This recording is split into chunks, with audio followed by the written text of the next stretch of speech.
First, to Senator Cardin and the people of Maryland and Senator Mikulski, on behalf of the people of Georgia, our prayers and sympathy go to your great state in a time of trouble. Anytime there's violence in a city in America, whether it's Atlanta or whether it's Baltimore, whether it's Washington, or whether it's Los Angeles, it's a problem for all of us. You have our thoughts and prayers, and we hope peace returns to Baltimore as quickly as possible. My purpose in rising first is to talk about the deal that's before us in terms of review and the review of the Congressional Review Act in terms of the Iranian deal that's being negotiated by the President. And I want to thank the ranking member, Senator Cardin, and the previous ranking member, Senator Menendez, for their hard work, and Senator Corker for his leadership as chairman. This is a most important deal. You know, as a politician, when I travel my state, I have two great tests that I test to understand the veracity of a deal. First is the tear test, and second is the nod test. Sunday night, I attended the 67th anniversary of the independence of the State of Israel, a celebration at a synagogue in Atlanta, Georgia. I was asked to speak, and I rose, and in my speech, I said, one thing you can count on for sure. I thank God for the nation of Israel and for the fact that in 1948 it found a home.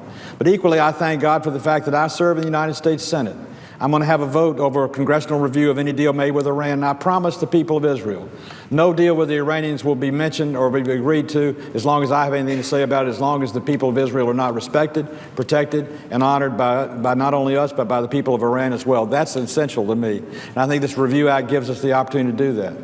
A tear came out in Rabbi Bortz's eye. She thanked me for looking out for the people of Israel and thanking the United States for being their friend. The nod factor has happened to me the previous Sunday when I spoke to the Association of County Commissioners in Savannah, Georgia. When I stood up for that speech, it was supposed to be about local government, about trade, and about zoning and land use.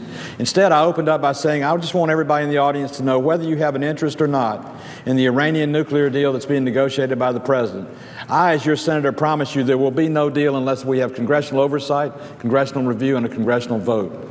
The nods went all through the audience. Farmers, county commissioners from all over the state, an issue you would think would be removed from them, but it's not. With the people of Georgia, this is a primary issue for our country, for our security, and it is for a very good reason. The Iranians have not proven to be a very trustworthy person in negotiations in the past.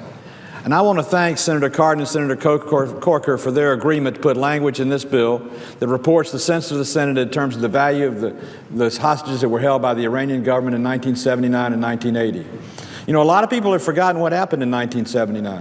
In 1979, the Iranian troops jumped on the American embassy in downtown Tehran. They captured 52 American diplomats, held them for 444 days, beat them, tortured them, and harassed them.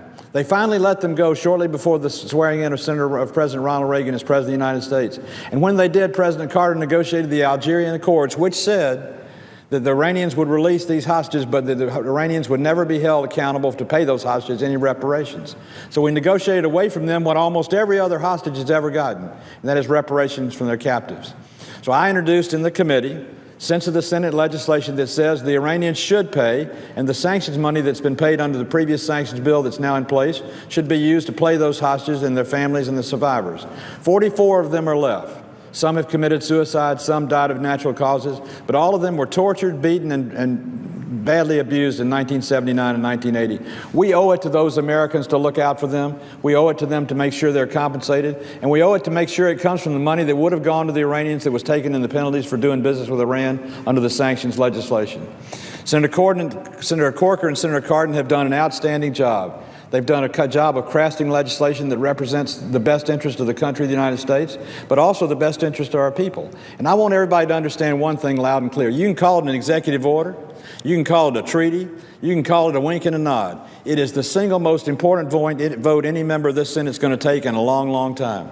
Because this one's for all the marbles. A nuclear-armed Iran is a danger not just to the Middle East, but to the peace and security in the entire world.